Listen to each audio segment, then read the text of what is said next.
ഇന്ന് നമ്മൾ പഠിക്കാനായി ആഗ്രഹിക്കുന്നത് ശമൂവേലിൻ്റെ 2-ാം പുസ്തകം 4-ാം അധ്യായമാണ്. 2 ശമൂവേൽ 4-ാം അധ്യായം. കഴിഞ്ഞ നാളുകളിൽ പഠിച്ചത് നിങ്ങൾക്ക് ഓർമ്മയുണ്ടോ? 3-ാമത്തെ അധ്യായത്തിൽ നമ്മൾ എന്താണ് പറഞ്ഞത്? ആരെക്കുറിച്ചായിരുന്നു? യോവാബിനെ കുറിച്ച് പഠിച്ചു. അതിനു മുമ്പ് ആരെക്കുറിച്ച് പഠിച്ചു? അബ്നേറിനെ കുറിച്ച് പഠിച്ചു. പിന്നെ ഈശ്ബോശത്തിനെ കുറിച്ച് പഠിച്ചു. ആരായിരുന്നു ഈശ്ബോശത്ത്? ശൗലിൻ്റെ മകനായിരുന്നു. ദാവീദ് ഹെബ്രോനിൽ യഹൂദയിൽ രാജാവായിരിക്കുമ്പോൾ മറ്റു പ്രദേശങ്ങളിൽ രാജാവായിരുന്ന ആളാണ് ഈശ്ബോശത്ത്. ഈശ്ബോശത്തിൻ്റെ സൈന്യാധിപനായിരുന്നു അബ്നേർ. ഈശ്ബോശത്തും അബ്നേറും തമ്മിൽ തെറ്റിപ്പിരിഞ്ഞപ്പോൾ ഇവർ തമ്മിൽ പിരിഞ്ഞതിന് ശേഷം ദാവീദിനോട് ഒരു അലയൻസ് ഉണ്ടാക്കാനായിട്ട് വന്നു. അപ്പോൾ പറഞ്ഞു, നമ്മൾ തമ്മിൽ ഒരു ഉടമ്പടി ചെയ്ത് കഴിഞ്ഞാൽ ഒരുമിച്ച് പോകാമെന്ന് പറഞ്ഞു. അപ്പോൾ അതിന് മറുപടിയായിട്ട് ദാവീദ് എന്താണ് പറഞ്ഞത്? എൻ്റെ ആദ്യ ഭാര്യയായ മീഖളിനെ ഇവിടെ കൊണ്ടുവരിക. എൻ്റെ ഭാര്യയുമായിട്ടുള്ള ഉടമ്പടി ബന്ധം ഞാൻ ആദ്യം പൂർത്തിയാക്കട്ടെ, അതിന് ശേഷം മറ്റുടമ്പടികളെക്കുറിച്ച് നമുക്ക് ആലോചിക്കാം. അപ്പോൾ നമ്മൾ പറഞ്ഞ് നിർത്തിയത് എന്തായിരുന്നു? നമ്മൾ എത്ര കാര്യങ്ങൾ ക്രമപ്പെടുത്തിയാലും കുടുംബ ബന്ധങ്ങൾക്കുള്ളിലെ ദൈവം നൽകിയ ഉടമ്പടികൾ പാലിച്ച് മുന്നോട്ട് പോകാൻ കഴിഞ്ഞില്ല എങ്കിൽ ആ കുടുംബത്തിൽ ദൈവം ആഗ്രഹിക്കുന്ന നിലയിലുള്ള വളർച്ച ഉണ്ടാകില്ല. അതുകൊണ്ടാണ് ദാവീദ് ആദ്യം തൻ്റെ കുടുംബജീവിതം ക്രമപ്പെടുത്താനായി ശ്രമിച്ചത്, കുടുംബജീവിതത്തിലെ ഉടമ്പടി ക്രമപ്പെടുത്താനായി ശ്രമിച്ചത്. അതിനുശേഷം ഉള്ള ഭാഗം ഞാൻ വേഗത്തിൽ പറഞ്ഞു പോയി. അടുത്ത് വീണ്ടും നമ്മൾ വായിച്ചു. അവിടെ എത്തുന്നത് അബ്നേർ അരികെ വന്നു. അവിടെ വന്നതിന് ശേഷം ദാവീദിനെ രാജാവായി കിട്ടുന്നതിന് വേണ്ടി അവിടെ ഉണ്ടായിരുന്ന ഇസ്രായേലിലെ മറ്റു ഗോത്രങ്ങളിലെ മൂപ്പന്മാരെയും ബെന്യാമീൻ ഗോത്രത്തെയും അവൻ പറഞ്ഞ് സമ്മതിപ്പിച്ച് ഉടമ്പടി ചെയ്യാനായി ദാവീദിൻ്റെ അരികിലെത്തി. ഉടമ്പടിയൊക്കെ പുതുക്കി മുന്നോട്ട് പോകുന്ന സമയത്ത് യോവാബും അബീശായിയും ചേർന്ന് ഇവനെ വെട്ടിക്കൊന്നു. ആരെ കൊന്നതിന് പ്രതികാരമായിട്ടാണ്? അസഹേലിനെ കൊന്നതിന് പ്രതികാരം ചെയ്തു. ആരൊക്കെ? യോവാബും അബീശായിയും. അപ്പോൾ ദാവീദ് പറഞ്ഞു, എനിക്കിതുമായിട്ട് വേറെ ബന്ധമൊന്നും ഇല്ല, ഇതിൻ്റെ എല്ലാ പ്രശ്നങ്ങളും അവരുടെ മേൽ തന്നെ ഇരിക്കട്ടെ. നമുക്ക് വായിക്കാം. ശമൂവേലിൻ്റെ 2-ാം പുസ്തകം 3-ാം അധ്യായം അതിൻ്റെ 29-ാമത്തെ വാക്യം. യഹോവയുടെ മുൻപാകെ ഒരിക്കലും അത് കുറ്റമല്ല, അത് യോവാബിൻ്റെ തലമേലും അവൻ്റെ പിതൃഭവനത്തിന്മേലൊക്കെയും ഇരിക്കട്ടെ. യോവാബിൻ്റെ ഗൃഹത്തിൽ സ്രവക്കാരനോ കുഷ്ഠരോഗിയോ വടികുത്തി നടക്കുന്നവനോ വാളിനാൽ വീഴുന്നവനോ ആഹാരത്തിന് മുട്ടുള്ളവനോ വിട്ടൊഴിയാതിരിക്കട്ടെ എന്ന് പറഞ്ഞു. അപ്പോൾ ഇത് ചെയ്തത് ആർക്കിഷ്ടപ്പെട്ടില്ല? ദാവീദിന് ഇഷ്ടപ്പെട്ടില്ല. അപ്പോൾ ദാവീദ് പറഞ്ഞു, ഇങ്ങനെ ഒരു ശാപം അവിടെ വരികയാണ്. ആരുടെ ഫാമിലിയിൽ? യോവാബിൻ്റെയും അബീശായിയുടെയും ഫാമിലിയിൽ ഇങ്ങനെ ഒരു ശാപത്തിന് കാരണമായൊരു തെറ്റ് അവർ ചെയ്യുകയാണ്. അതിനുശേഷമാണ് അദ്ദേഹം പറയുന്നത്, എൻ്റെ അറിവ് കൊണ്ടല്ല ഇത് സംഭവിച്ചത്, ഈ സെരൂയ പുത്രന്മാരാകുന്നവർ കഠിന മനുഷ്യരാണ്, ഞാൻ പറഞ്ഞാൽ പോലും അവർ മെരുങ്ങുന്നവരല്ല എന്ന് പറഞ്ഞ് ആ അധ്യായം നമ്മൾ പഠിച്ച് അവസാനിപ്പിച്ചു. ഓർമ്മയുണ്ടല്ലോ? ഇനി അതിൻ്റെ തുടർച്ചയെന്നോണം ബാക്കി കാര്യങ്ങളിലേക്ക് നമ്മൾ പോവുകയാണ്. നമ്മൾ പഠിക്കുമ്പോൾ ഇപ്പോൾ ഓർക്കേണ്ട ഒരു കാര്യം, ദാവീദ് ഇപ്പോൾ ഏത് സ്ഥലത്താണ്? ഹെബ്രോനിലാണ്. ഇപ്പോൾ ഹെബ്രോനിൽ വെച്ച് നടക്കുന്ന ഒരു കൂട്ടം സംഭവങ്ങളാണ് നമ്മൾ പഠിക്കുന്നത്. എന്തുകൊണ്ടാണ് ഹെബ്രോനിൽ വരാൻ പറഞ്ഞതെന്നും നമുക്കറിയാമല്ലോ. ഹെബ്രോൻ്റെ പ്രത്യേകതകൾ നമ്മൾ മനസ്സിലാക്കിയിട്ടുണ്ട്. നമ്മൾ ഇന്നത്തെ ഭാഗത്തിലേക്ക് വരിക. കഴിഞ്ഞ അധ്യായത്തിൽ നമ്മൾ വായിച്ചു തുടങ്ങിയത് ഇങ്ങനെയായിരുന്നു. ദാവീദിൻ്റെ കുടുംബവും ശൗലിൻ്റെ കുടുംബവും തമ്മിൽ യുദ്ധമുണ്ടായിരുന്നു. അവിടെ ദാവീദിൻ്റെ കുടുംബം ബലം കൂട്ടി വർദ്ധിപ്പിച്ചു വന്നു. എന്നാൽ ശൗലിൻ്റെ കുടുംബം ബലം ക്ഷയിച്ചു വന്നു. അതിനോട് കണക്ഷനുള്ള ഒരു വാക്യമാണ് നമ്മൾ 4-ാം അധ്യായത്തിൽ വായിക്കുന്നത്. അബ്നേർ ഹെബ്രോനിൽ വെച്ച് മരിച്ചു. അബ്നേർ ആരായിരുന്നു? ഈശ്ബോശത്തിൻ്റെ സൈന്യാധിപൻ. അബ്നേർ ഹെബ്രോനിൽ വെച്ച് മരിച്ചു. എവിടെ വെച്ച് മരിച്ചു? ഹെബ്രോനിൽ വെച്ച് മരിച്ചു.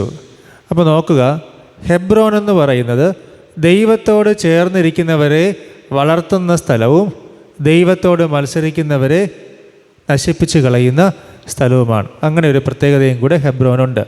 ദൈവത്തോട് ചേർന്നിരിക്കുന്ന സ്ഥലമാണ് ഏത്? ഹെബ്രോൻ. അപ്പോൾ ദൈവത്തോട് ചേർന്നിരിക്കുന്ന ഇടമായ അവിടെ ദൈവത്തിൻ്റെ മക്കൾക്ക് ഉയർച്ചയുണ്ട്. ദൈവത്തോട് ചേർന്നിരിക്കുന്ന സ്ഥലമായ ആ പ്രദേശത്ത് ദൈവത്തിൻ്റെ മക്കൾ ഉയർന്നുയർന്നു വരുമ്പോൾ ശത്രുക്കളെ ദൈവം നിലം പരിശാക്കി കൊടുക്കുകയാണ്. ദാവീദ് ഒന്നും ചെയ്തതല്ല, പക്ഷേ ദാവീദിൻ്റെ ശത്രു എന്ന് കരുതിയ അബ്നേറിനെ അവിടെ വെച്ച് നശിപ്പിച്ചു കളയുകയാണ്. ഏത് സ്ഥലമാണ്? ഹെബ്രോൻ. അപ്പോൾ ഞാൻ പറഞ്ഞു വരുന്നത്, ദൈവ സാന്നിധ്യമുള്ള ഒരു സ്ഥലത്താണ് നമ്മൾ താമസിക്കുന്നതെങ്കിൽ, ദൈവ സാന്നിധ്യമുള്ള സ്ഥലത്താണ് നമ്മൾ നിൽക്കുന്നതെങ്കിൽ, നമ്മുടെ ശത്രുക്കളെ അല്ലെങ്കിൽ നമുക്ക് ശത്രുക്കളാകേണ്ടിയിരുന്നവരെ ആര് തന്നെ മാറ്റിത്തരും? ദൈവം തന്നെ നമ്മുടെ ശത്രുക്കളെ മാറ്റിത്തരും. ബൈബിളിലൊരു വചനമുണ്ട്, പറയാമോ? ഞാൻ നിൻ്റെ ശത്രുക്കളെ നിൻ്റെ പാദപീഠമാക്കുവോളം നീ എൻ്റെ വലത്ത് ഭാഗത്ത് ഇരിക്കാം. എവിടെയാണ് ദാവീദ് ഇരിക്കുന്നത്? ദൈവ സാന്നിധ്യമുള്ള ഇടത്ത് മിണ്ടാതിരിക്കുകയാണ്. അതുകൊണ്ടാണ് പറയുക, മിണ്ടാതിരുന്ന് ഞാൻ ദൈവമെന്ന് അറിഞ്ഞുകൊള്ളുക. ദാവീദ് ഒന്നും ചെയ്യുന്നില്ല. ദാവീദ് ദൈവത്തെ ആരാധിച്ച് തൻ്റെ കുടുംബത്തിൽ ദൈവം മക്കളെ കൊടുത്തു, മക്കളെയും നോക്കി, കുടുംബകാര്യങ്ങൾ നോക്കി, കുടുംബ ബന്ധത്തിൽ വന്ന ഉടമ്പടിയിലെ കുറവുകളൊക്കെ പരിഹരിച്ച് ജീവിതം ക്രമീകരിച്ച് മുന്നോട്ട് പോയി. അല്ലാതെ അധികം ഒരു കാര്യങ്ങളും അദ്ദേഹം ചെയ്യുന്നില്ല. പക്ഷേ ദൈവം ദാവീദിന് വേണ്ടി പലതും ചെയ്തു. അതിലൊന്നാമത്തതാണ് ഈ ഹെബ്രോൻ എന്ന സ്ഥലത്ത് വെച്ച് ആര് മരിച്ചു? അബ്നേർ ആയിരുന്നു ദാവീദിനെതിരെ സൈന്യബലമുണ്ടാക്കി മറ്റ് ഗോത്രങ്ങളെയും കൂട്ടിച്ചേർത്ത് ഈശ്ബോശത്തിനെ രാജാവാക്കി മാറ്റിയത്. അങ്ങനെ ശൗലിൻ്റെ മകൻ ഇത് കേട്ടപ്പോൾ അവൻ്റെ ധൈര്യം ക്ഷയിച്ചു. ഇസ്രായേലിലൊക്കെയും ഭ്രമിച്ചുപോയി. ഇത് കേട്ടപ്പോൾ ആര് ഭ്രമിച്ചുപോയി? ബാക്കിയുള്ള ഇസ്രായേലിയർ എന്ന് പറഞ്ഞാൽ ഈശ്ബോശത്തിൻ്റെ കൂടെ ഉണ്ടായിരുന്ന ആൾക്കാരാണ്. എന്നാൽ ശൗലിൻ്റെ മകന് പടനായകന്മാരായ 2 പുരുഷന്മാരുണ്ടായിരുന്നു. അപ്പോൾ ഈ അധ്യായത്തിൽ നമ്മൾ മനസ്സിലാക്കുന്നത് ഇനി 2 പേരെയാണ്. ഒന്നാമത്തെ ആൾ ബാന, രണ്ടാമത്തെ ആൾ രേഖാബ്. ബാന, രേഖാബ്, ഈ 2 പേരാണ് ഇവിടെ നമ്മൾ മനസ്സിലാക്കുന്ന പുതിയ 2 കഥാപാത്രങ്ങൾ. ഇവർ ആരാണ്? ഇവർ 2 പേരും ബെന്യാമീന്യനായ ബെരോത്യനായ റിമ്മോൻ്റെ പുത്രന്മാരായിരുന്നു. ഇവരുടെ ജോലി എന്താണെന്നറിയാമോ? ഇവർ 2 പടനായകന്മാരായിരുന്നു. തൊട്ട് മുമ്പ് നമ്മൾ നോക്കിയ ഈ അബ്നേർ ആരായിരുന്നു? സൈന്യാധിപനായിരുന്നു. അപ്പോൾ അത് സൈന്യത്തിൻ്റെ ഫുൾ കൺട്രോളാണ് ആർക്ക്? അബ്നേറിന്. ഇവർ 2 പേരും പടനായകന്മാരാണ്. അതായത് ഒരു വിഭാഗം സൈന്യത്തിൻ്റെ ചുമതല വഹിച്ചിരുന്ന ആൾക്കാരാണ്. അപ്പോൾ ഇനി ഇവർ ചെയ്യുന്ന ഒരു കാര്യമാണ് ഈ ഒരു അധ്യായത്തിൽ നമ്മൾ മനസ്സിലാക്കാനായിട്ട് പോകുന്നത്. അപ്പോൾ സ്വാഭാവികമായിട്ടും ഈശ്ബോശത്തിൻ്റെ കുടുംബത്തിൽ വലിയ സങ്കടവും പ്രയാസവും ദുഃഖവും ഒക്കെ വന്നു. എന്തുകൊണ്ടാണത് വരാനുള്ള കാരണം? ദൈവഹിതപ്രകാരമായിരുന്നില്ല ഈശ്ബോശത്ത് രാജാവായി മാറാനായി ആഗ്രഹിച്ചത്, രാജ അധികാരത്തിൽ പോയിരുന്നതും. മനുഷ്യരുടെ തീരുമാനം പോലെയാണ് അദ്ദേഹം പോയിരുന്നത്. അപ്പം നമ്മൾ ഇതിൽ നിന്ന് പഠിക്കേണ്ട ഒരു കാര്യമുണ്ട്. നമ്മളൊരിക്കലും നമ്മുടെ ആഗ്രഹങ്ങൾക്കനുസരിച്ച് ഒരു സ്ഥലത്തും നമ്മൾ എത്തപ്പെടാനായി ശ്രമിക്കരുത്. ആരുടെ ആഗ്രഹം പോലെ നമ്മൾ മുന്നോട്ട് പോകണം? ദൈവത്തിൻ്റെ ആഗ്രഹം അനുസരിച്ച് വേണം നമ്മൾ മുന്നോട്ട് പോകാൻ. നമ്മളെ പ്രലോഭിപ്പിക്കാനും നമ്മളോട് കൂടെ നിൽക്കാനും നമ്മളെ പ്രോത്സാഹിപ്പിക്കുവാനും നമ്മളെ മുന്നിലേക്ക് കൊണ്ടുവരുവാനും ഒക്കെ പലരും നമ്മളോട് കൂടെ വരുമെങ്കിലും ഒരു പരിധി കഴിയുമ്പോൾ അവരെല്ലാം നമ്മളെ വിട്ട് സ്വന്തം കാര്യങ്ങൾ നമ്മളിലൂടെ നേടിയെടുക്കാൻ വേണ്ടി ശ്രമിക്കുന്നത് കൂടെ നമ്മൾ കണ്ടിട്ടുണ്ട്. അങ്ങനെ കണ്ടിട്ട് തന്നെയാകണം നമ്മൾ ഒരിക്കലും മനുഷ്യനിൽ ആശ്രയിക്കരുത് എന്ന് ഞാൻ പറയുന്നതിൻ്റെ അർത്ഥം. ദൈവം പറയുന്നത്, നിങ്ങൾ സഹായിക്കാൻ കഴിയാത്ത മനുഷ്യപുത്രന്മാരിൽ ആശ്രയിക്കാതെ എല്ലാത്തിനും നിങ്ങളോട് കൂടെയുള്ള, നിങ്ങളെ വഴി നടത്തുന്ന, നിങ്ങളോട് കൂടെ ചേർന്ന് വരുന്ന ദൈവത്തെ നിങ്ങൾ അനുസരിക്കുക. ദൈവത്തിൻ്റെ ആലോചന പോലെ നിങ്ങൾ മുന്നോട്ട് പോകുക. അങ്ങനെ നിങ്ങൾ മുന്നോട്ട് പോയി കഴിഞ്ഞാൽ ദൈവം ഉറപ്പിക്കുന്ന സ്ഥാനങ്ങളെല്ലാം ദൈവത്താൽ സ്ഥിരമായി തീരും. അതിനെ തട്ടി മാറ്റാനായി ആർക്കും കഴിയുകയില്ല. മനുഷ്യൻ ഉറപ്പിക്കുന്ന കസേര ഏതായിരുന്നാലും അത് കാലാകാലങ്ങൾക്കുള്ളിൽ അതിന് മാറ്റം വരും. എന്നാൽ ദൈവം ഉറപ്പിക്കുന്ന കസേരയ്ക്ക് ഒരിക്കലും സ്ഥാനഭ്രംശമോ സ്ഥാനചലനമോ ഉണ്ടാക്കാൻ ഈ ലോകത്തിലെ ഒരു മനുഷ്യനും സാധിക്കുന്നതല്ല. അതാണ് ഇതിൽ നമ്മൾ മനസ്സിലാക്കേണ്ടത്. സ്വയം രാജാവായി തീർന്ന, അല്ലെങ്കിൽ അബ്നേറിൻ്റെ പ്രോത്സാഹനത്തോടു കൂടി രാജാവായി തീരുന്ന ഈശ്ബോശത്ത് ഇനി മരണഭീതിയിലേക്ക് മാറിപ്പോകുകയാണ്. എന്നാൽ ദാവീദിന് എന്തെങ്കിലും പേടിയുണ്ടോ? ദാവീദിനൊരു പേടിയുമില്ല, ഒരു ഭയവുമില്ല. കാരണം ദാവീദിൻ്റെ കൂടെയുള്ളതും ദാവീദിനെ നയിക്കുന്നതും ദാവീദിനെ മുന്നോട്ട് കൊണ്ടുപോകുന്നതും സർവശക്തനായ ദൈവമാണ്. അതുകൊണ്ടാണ് പറയുക, ദൈവം നമുക്ക് തുണയായിട്ടുണ്ടെങ്കിൽ നമ്മൾ ഈ ലോകത്തിൽ ആരെയും പേടിക്കേണ്ട കാര്യമില്ല. അവൻ സമാധാനമായിട്ട് കിടന്നുറങ്ങുകയാണ് ഹെബ്രോനിൽ. പക്ഷെ മറ്റെവിടെയെങ്കിലും പോയി കഴിഞ്ഞാൽ അങ്ങനെ ഉറങ്ങാൻ പറ്റത്തില്ല. ഹെബ്രോൻ്റെ പ്രത്യേകത ഓർമ്മയുണ്ടല്ലോ, അവിടെ സ്വസ്ഥതയുള്ള സ്ഥലമാണ്. അവൻ സ്വസ്ഥതയോടെ കിടന്നുറങ്ങുന്നു. എന്നാൽ മറ്റ് ഫാമിലിയിൽ, ഈശ്ബോഷത്തിൻ്റെ ഫാമിലിയിൽ ദൈവത്തെ അന്വേഷിക്കാതെ സ്വന്തം ഹിതപ്രപോലെ പോയ ഈശ്ബോഷത്തിൻ്റെ ഫാമിലിയിൽ സങ്കടവും ഭാരവും ദുഃഖവും ഒക്കെ ആ സമയത്ത് കയറി വരികയാണ്. അപ്പം നമ്മൾ തീരുമാനിക്കേണ്ട ഒരു കാര്യം, ദൈവിക ആലോചന പോലെ നമ്മുടെ വീട് പോകണമോ അതോ നമ്മുടെ സ്വന്തം ആഗ്രഹം പോലെ പോകണമോ എന്ന് നമ്മൾ എന്ത് ചെയ്യുക, തീരുമാനിച്ച് ഉറപ്പിക്കുക. അപ്പോൾ ദൈവിക ആലോചന പോലെ പോയാൽ നമുക്ക് പ്രശ്നങ്ങൾ വരില്ല എന്നുള്ളതല്ല, ദൈവിക ആലോചന അനുസരിച്ച് നമ്മുടെ കുടുംബം മുന്നോട്ട് മൂവ് ചെയ്തുകൊണ്ടിരുന്നാൽ ഓരോ ചെറിയ കാര്യങ്ങളിലും ദൈവത്തിൻ്റെ നല്ല മാർഗനിർദ്ദേശം നമുക്ക് കിട്ടിക്കൊണ്ടിരിക്കും. വഴി ഏതാണെന്ന് ദൈവം നമ്മളോട് പറഞ്ഞു തരും. വഴി തെറ്റിയാൽ മാറി നടക്കാൻ പറയും. നല്ല സാധ്യതകൾ നമ്മുടെ മുന്നിൽ അവൻ തുറന്നു തരും. അതുകൊണ്ട് നമ്മൾ എപ്പോഴും ആഗ്രഹിക്കേണ്ടത് ദൈവം അനുകൂലമായി കൂടെ നിൽക്കുന്ന ഒരു സ്നേഹബന്ധത്തിൽ ദൈവത്തോട് ചേർന്ന് നിൽക്കാൻ തന്നെയാകണം. എന്നാൽ മറുവശത്തുള്ള പ്രശ്നം നമ്മൾ മനസ്സിലാക്കുക, എല്ലാം നേടിയെടുക്കാനായിട്ട് ശ്രമിക്കുമ്പോൾ ഓരോന്നായിട്ട് കയ്യിൽ നിന്ന് നഷ്ടപ്പെട്ട് പോയിക്കൊണ്ടിരിക്കുകയാണ്. അങ്ങനെ ഇവിടെ രണ്ടുപേരും നമ്മൾ പരിചയപ്പെടുകയാണ്. ഒന്നാമത്തെ ആൾ ബാന, രണ്ടാമത്തെ ആൾ ആരാണ്, എന്തുവാ പേര്, രേഖാബ്. ഇവർ രണ്ടുപേരും ബെരോഥ്യനായ റിമ്മോൻ്റെ പുത്രന്മാരായിരുന്നു. ഇവർ ബെന്യാമീൻ ഗോത്രത്തിൽ ഉൾപ്പെട്ട ആൾക്കാരായിരുന്നു. ഇനി അവരെക്കുറിച്ച് പറയുന്നത് 5-ാമത്തെ വാക്യത്തിലാണ്. ഇവർ രണ്ടുപേരും വെയിൽ മൂത്തപ്പോഴേക്ക് ഈശ്ബോഷത്തിൻ്റെ വീട്ടിൽ ചെന്നെത്തി.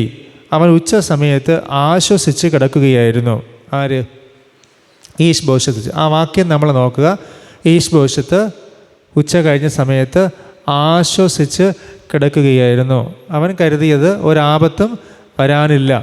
ഉച്ചയ്ക്ക് സമാധാനത്തോടെ കിടന്നുറങ്ങുകയാണ്, ആശ്വസിച്ച് ഉറങ്ങുകയാണ്. നമ്മൾ ഓർക്കേണ്ട ഒരു കാര്യമുണ്ട്, നമ്മൾ എത്ര ആഗ്രഹിച്ചാൽ ചില സമയത്ത് നമ്മുടെ ആശ്വാസം നമുക്ക് പോരാതെ വരും. നമ്മൾ സുരക്ഷിതരാണെന്ന് കരുതിയാലും ചില സമയത്ത് നമ്മൾ സുരക്ഷിതരല്ല.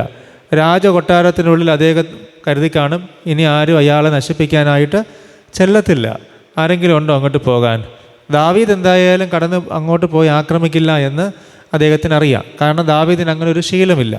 വേണമെങ്കിൽ നേരത്തെ തന്നെ ശൗലിനെ കൊല്ലാമായിരുന്നു. ഇതിനിടയിൽ തന്നെ വേണമെങ്കിൽ ഈശ്ബോഷത്തിനെ കൊന്നതിന് ശേഷം ദാവീദിന് ആ കസേരയിൽ കയറി ഇരിക്കാമായിരുന്നു. അതുകൊണ്ട് തന്നെ തീർച്ചയായും അദ്ദേഹത്തിൻ്റെ മനസ്സിൽ, ഈശ്ബോഷത്തിൻ്റെ മനസ്സിൽ ഒരു ആശ്വാസമുണ്ട്, ഇനിയിപ്പോൾ എന്ത് സംഭവിച്ചാലും എന്നെ ആരും കൊല്ലില്ല.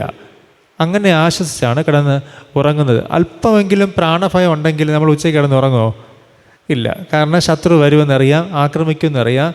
അല്പം പോലും പ്രാണഭയം ഇല്ലാത്തത് കൊണ്ടാണ് ആ മനുഷ്യൻ കിടന്ന് ഉറങ്ങുന്നത്. അപ്പോൾ മനുഷ്യൻ്റെ ഒരു പ്രത്യേകത എന്ന് പറയുന്നത്, നമ്മൾ കരുതും നമുക്കിനി ഒരു പ്രശ്നവും വരില്ല എന്ന്.